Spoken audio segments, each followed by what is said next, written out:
살다고 도와달라고 저한테 연락이 왔었습니다. 충격 그 자체였습니다. 와, 아니 왜 이렇게까지. 여러분들께 드리고 싶었던 주제 중에 하나긴 한데 제가 어떤 이야기인지는 직접적으로 언급하진 않겠습니다. 근데 요새 논란이 참 많지 않아요? 아무리 생각해도 저는 최근에 그런 생각이 너무 많이 들어. 요새 논란이 너무 많다. 지금 최근 저번 주만 해도 뭐 새로운 논란이 한 두세 개씩은 계속 있는 것 같아. 그러다 보니까 제가 최근에 느꼈던 건 논란 트렌드 쫓아가기 힘드네. 와, 이거 인싸되기 힘드네. 사람들 사이에서 뭔가 이런 가십거리 이야기하려면은 이 논란은 많이 알아야 되잖아. 근데 와, 이 논란에 대해서 꾸준히 업데이트를 하려면 이것도 되게 바쁘다. 이것도 하나의 업무가 될 수 있겠다라는 생각이 들 정도로 너무 논란이 많더라고요. 자, 근데 이 논란이 생길 때마다 댓글이 참 깜짝깜짝 놀라더라고요. 댓글 보면은 정말 기다렸다는 듯이 사람들이 가서 달려들어서 욕을 해. 그쵸? 비난을 하고 비판을 하는데 오늘은 그 문화에 대해서 조금 이야기를 해볼까 합니다.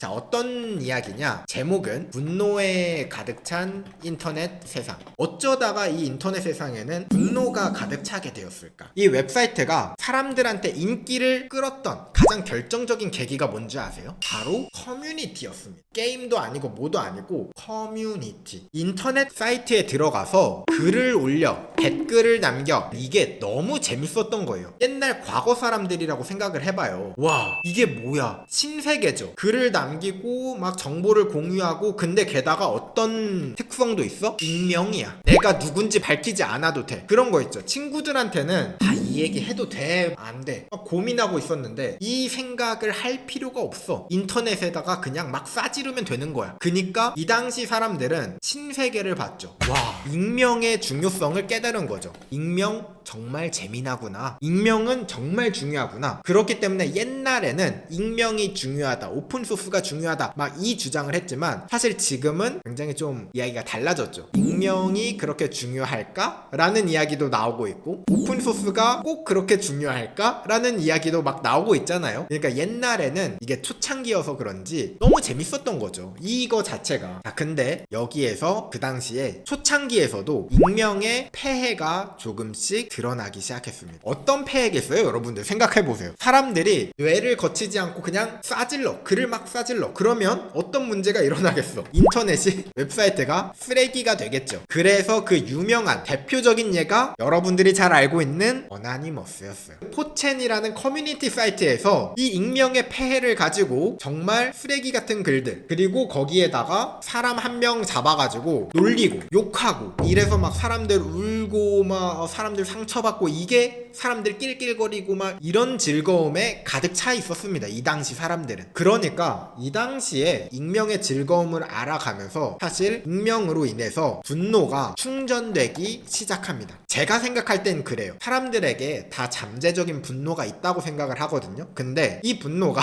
이 익명의 즐거움을 느끼면서 사람들이 충전되기 시작했다. 이 분노의 맛을 알아버렸다. 저는 그렇게 생각을 합니다.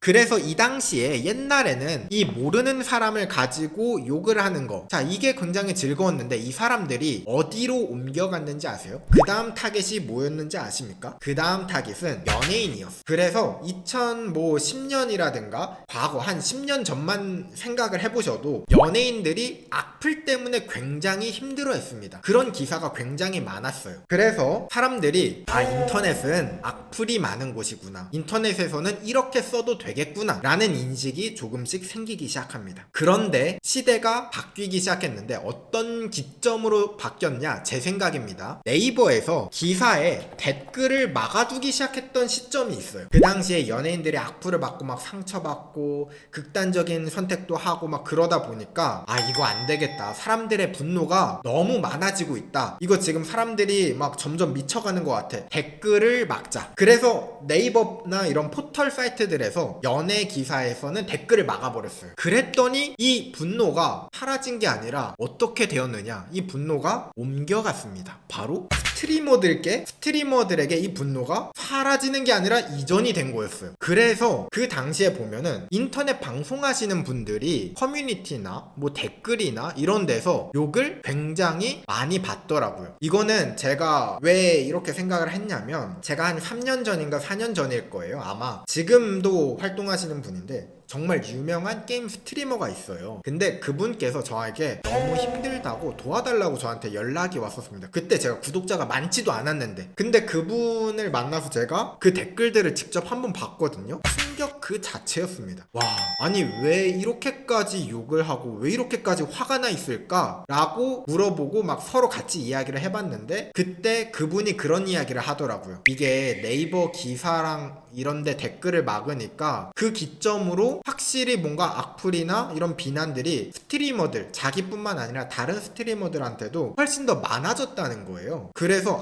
이게 분노가 사라진 게 아니라 이동이 됐구나 라는 생각을 했고요. 자, 그 다음, 이거는 한 3, 4년 전의 이야기예요. 지금은 양상이 조금 달라졌어요. 어떻게 달라진지 아십니까? 이게 옛날에는, 영화로 한번 비교를 해볼까요? 옛날 영화나 드라마 컨텐츠를 한번 보세요. 그러면 여기서 빌런들 보세요. 옛날 영화나 드라마에서는 빌런들을 보면 순수악 그 자체예요. 그냥 얘는 나쁘기만 해. 무조건 우리가 때려 부술 그런 빌런들이란 말이에요. 요즘 영화나 드라마 컨텐츠 보시면 컨텐츠 빌런, 자, 이런 빌런들을 잘 보면 각자의 또 사연이 있습니다. 그렇지 않아요? 그러니까 이 빌런도 그럴 만한 일이 있겠구나. 그러니까 나쁜 애들도 다 사연이 있겠구나. 뭔가 이런 정당화가 조금 되는 지금 시기가 좀 그렇잖아요. 그쵸? 이게 저는 댓글에서도 그게 느껴졌어요. 무엇이냐면, 옛날에는 옛날 악플은 그냥 순수 악이었어요. 이유도 없고 그냥 밑도 끝도 없이 그냥 비난하는 거야. 그러니까 이런 애들은 소수야. 사실 이렇게 인성 파탄자는 없거든요, 별로. 근데 이런 옛날 악플들은 순수 악 그 자체고 하던 사람들도 소수였다. 그런데 이렇게 순수 악으로 막 악플을 막 하는 사람들은 잘 보면은 양심의 가책이 느껴지잖아요. 그쵸? 그러다 보니까 소수일 수밖에 없거든요. 근데 요즘